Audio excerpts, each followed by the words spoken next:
Again, imbento lang ni Pastoy niya. Mutuo mo anang imbento ni Pastoy. Instead of mutuo mo sa history, mutuo mo sa mga factual nga mga libro, dito na mo mutuo sa chismis ni Pastoy.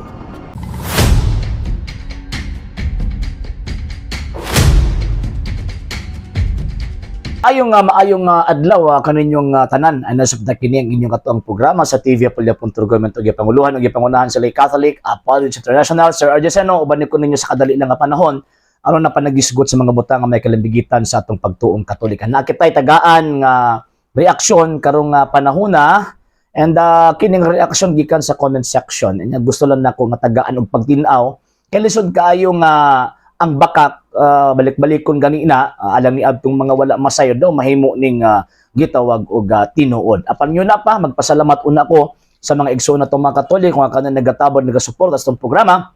Sir Noli Medalla, Sir Rondo Descaliar, Sir Romy Inodio, Sir Dino Sibilias, Sir Robert Avila, Sir Michael Roger Oy, Sir Eman Papas, ug sa tanan nga mga Katoliko nga nagataban nagasuporta sa programa. Daghan kayong salamat Sir Jeff at yan sa daghan kayong salamat. Tungod sa tawag suporta kini atong program ana gihapon dinhi sa social media. And sa karon dili pa kaita maka live stream tungod kay nagtigom-tigom pa ta para makahimo ta nga ato ang ma-comply ang ato ang gitawag og mga obligations. Okay? So karon ang ato ang tagaan og reaksyon, ingon pa nilang simbang Katoliko daw iya daw kunos pagano. Muna kung mag-post ang mga Katoliko, labi na kita na ating mga ihatag ang mga argumento sa social media, nga nasalangan ng mutuo man mo ana nga tawag ining kanang Katoliko sa pagano man na. Ang question unsay basis. Mo na problema maghatag og mga puntos, maghatag og mga argumento nga bisag usa ka basihan walay gilatag. Abi ninyo unsa ray basis nila kay kuno naa daw kuno tay mga ribulto. Mo nang mingon sila nga naa daw ang simbang Katoliko iya daw sa mga pagano or mga pagano daw kuno usa ka nakadakong bakak. It is a fallacy dun sekwetor. Ngano man kay ang mga Israelita kaniadto namo sila mga ribulto. Basta haragon niyo ng 2 Chronicles Kapitulo 3, versikulo 6 hangtod sa 10, ang ilang templo na ay mga ribulto. O niya, ang unang mga Kristiyanong kaniadto for the first 300 years, sa mga katakomba, naapoy gitawag og mga imahe nga ilahang ginakulit sa bungbong ni anang maong katakomba. Bot ba ding ipasabot nga mga pagano pud sila?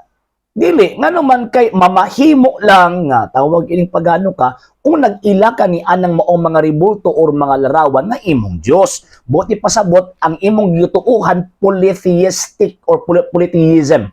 Kumbaga, nga naman kay nagtuog kag daghang mga Dios. Mo na paganismo.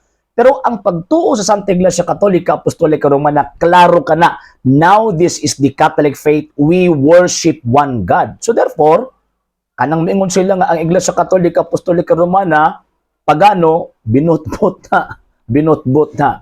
Ikaduhang tawag anang base nato. Kanang mingon sila nga ang Santa Iglesia Katolika Apostolika Romana pagano chismis lang na ni Pastoy. Walay ebidensyang malatag.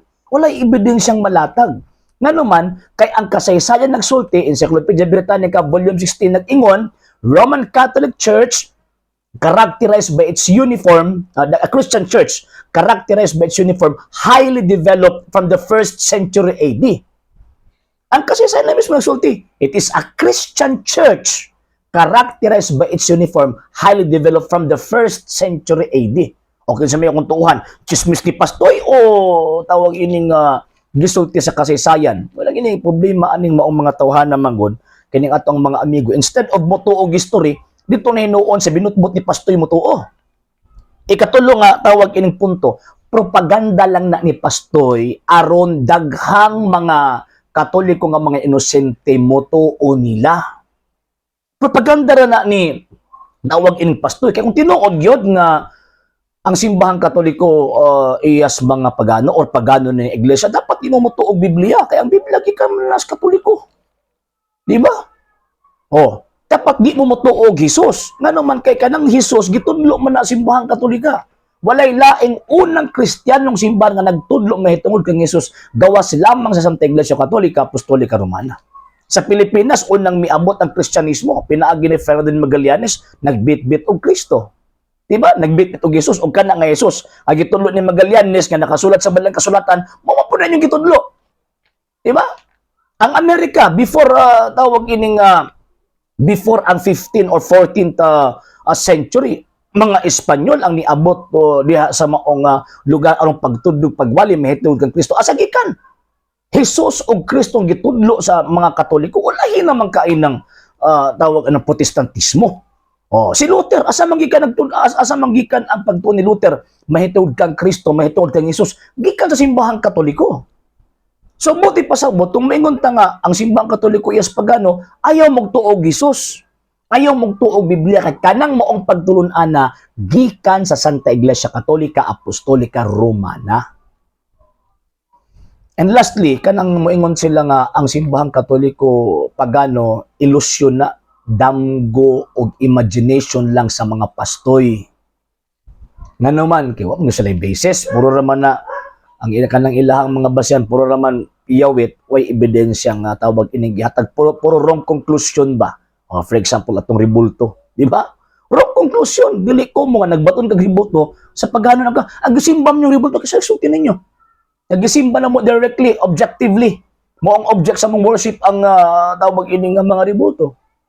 Again, imbento lang ni Pastoy niya. Mutuo mo anang imbento ni Pastoy. Instead of mutuo mo sa history, mutuo mo sa mga factual nga mga libro, dito nino mo mutuo sa chismis ni Pastoy.